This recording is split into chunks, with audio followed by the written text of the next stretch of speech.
right, this is my third whiskey of the night, but things are being recorded and put up not in the order in which. Okay, things are not being uploaded or made public in the order in which they were recorded. There you go. Oh, Happy New Year. This video will be going public on New Year's Day. The next video that I make will go public, or has gone public, Christmas Day. There's a reason for that, but I'll get to that in the next video for me, but the video 3 videos ago for you. Screwy stuff. I'll get to that when I get there. This one here is a whiskey I tried for the first time over 2 months ago, and I made a mistake. See, this is a peated whiskey. This is the Armorik Yeun Elez Yobik. And the whiskey that I did before this one was the legendary Irish Dark Silky. Now, the Dark Silky was also peated, but I think it had more peat influence than this did. So that when I tried this after the Dark Silky, this tasted like nothing, and it smelled like nothing. But as you can see, over the last couple months, I have come back to it a few times, and I realized that this was much more than what I initially experienced after having the Dark Silky first. Now, right away, even on just pouring it, I am accident prone tonight. I spilled a glass of water all over my desk. Fortunately, the water didn't get to my hard drives, and it was absorbed by a lot of paper things that were on the desk, such as these stickers that were given to me by Lisa at one point. And they absorbed most of the water that didn't make it to my, it didn't get all the way to my hard drives, which is good. Okay. I digress, don't I? Well, this is the Yeun Elez from Armorik. And now that I take a nose of it, there is peat smoke.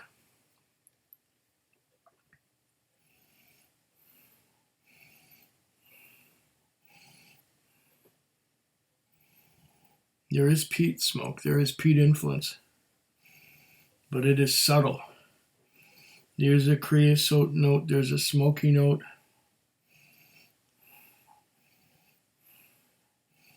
There's some citrus, but it's subtle. It's not in your face like a Lafroig. It's not in your face like a Big Peat. It's not even in your face as much as a peat monster or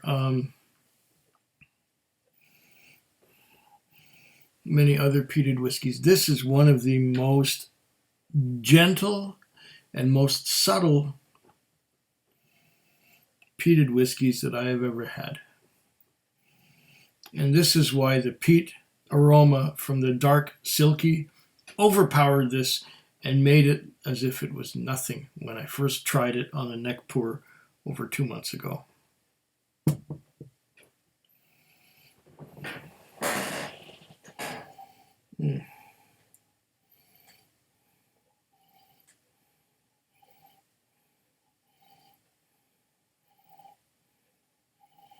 It's kind of like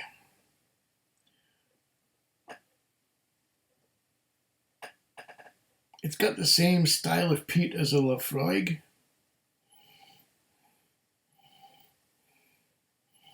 but it's much gentler and more subtle.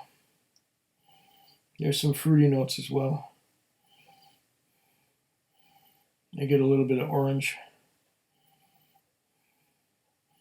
Yeah, citrus. Orange, grapefruit.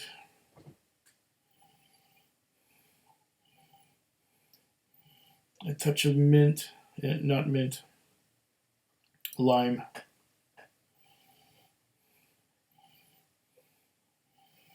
A hint of mint, yeah.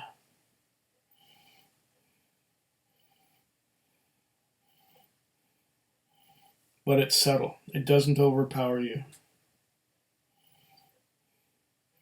That's why don't have this one after another peated whiskey. Have this one as your first peated whiskey, and then go on to stronger peat. It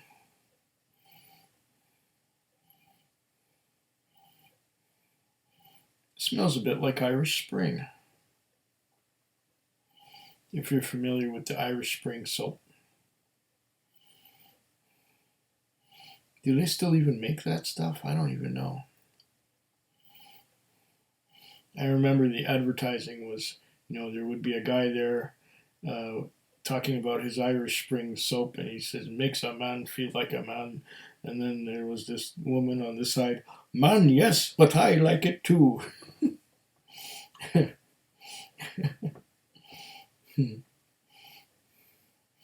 Yeah, I think I have touched on the fact that the olfactory sense, the sense of smell, is the most attached sense to our memory. So when you smell something, and you smelled something similar many decades earlier, it will bring back the memory of the first time you smelled it. And that's about right. I think the first time I smelled Irish Spring soap was about 50 years ago.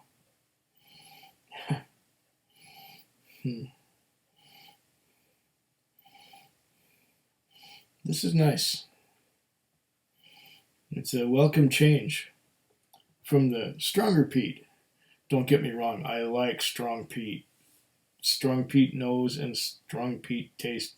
Give me Ardbegs and give me Lafroig and give me Port Charlotte and Port Escaig and peated Bunnahabhain.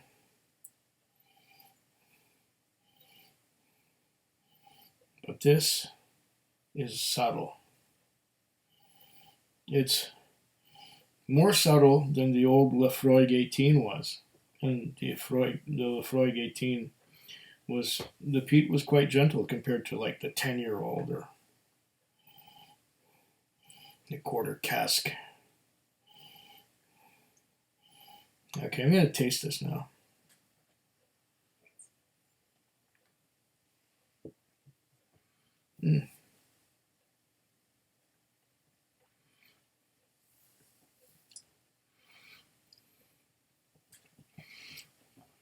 Oh yeah.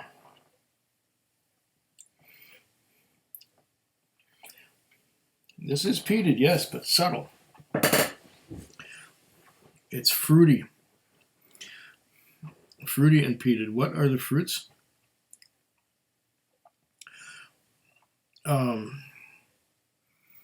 Grapefruit, orange, citrusy.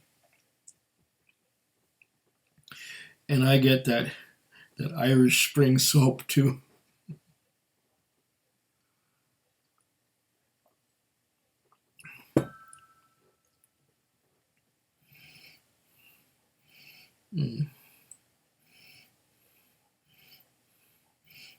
This would be a good introduction to peated whiskey.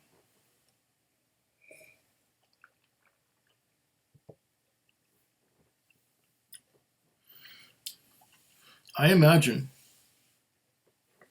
that Herr Retief would like this because it's not overpowered. It's not too much, not a lot of tar. It's just a smoky,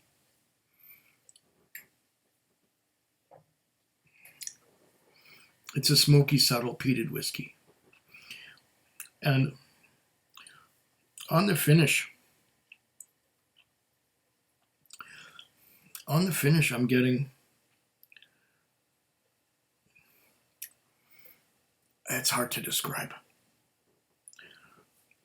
It's peated, and I would go as far to say it's salty. Reminds me of salt. The peat fades, and salt is what I get left with. A salty kind of flavor. From the seaside? Could be.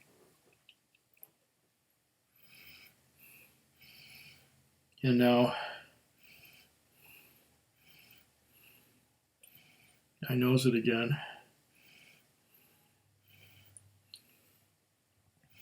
I get the subtle peat with a hint of creosote.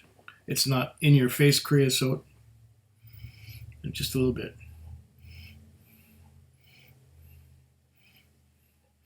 And I'm not getting as much as road tar, but I am getting some peat smoke.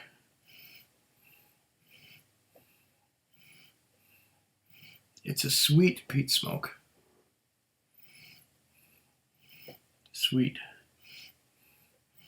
Sweet grapefruit and orange. And that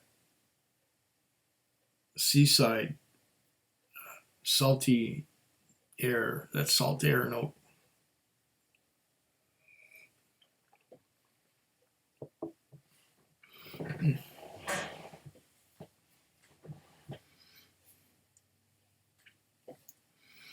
Oh.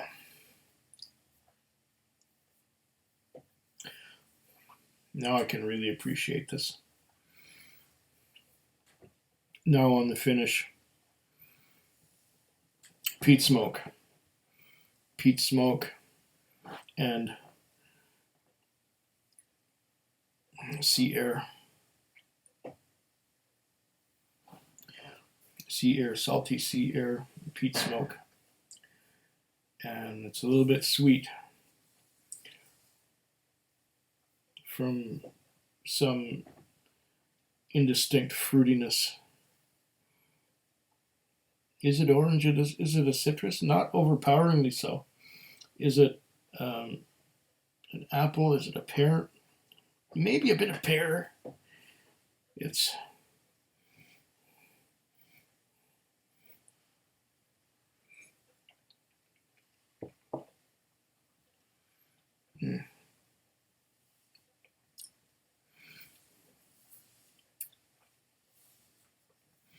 pear, orange, peat smoke, salty, but it's easy to overpower this one if you have it after another peated whiskey that might have just as strong or stronger notes. This is bottled at 46% alcohol by volume, and it's a little bit hot. And it does give me a bit of a hug as it's going down. But the finish is long. The finish just hangs on. Saltiness and smokiness. And there's still some citrus hanging on too. Wow, that is a long finish. But I didn't notice that last time because I had something else peated before it. This is a wonderful whiskey. It's very well made. It's very subtle. Subtle at first, but now it's powerful. It's powerful on my palate. It's good. I do not regret coming back and revisiting this one.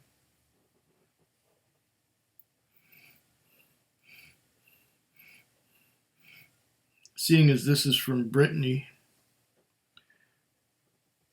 and it's the Gaelic, I don't think it would be out of place to say Slanchava to this one. I can also say à votre santé. Food Quig. Food Quig. Food Quig. Food Quig. Food Quig. Yeah.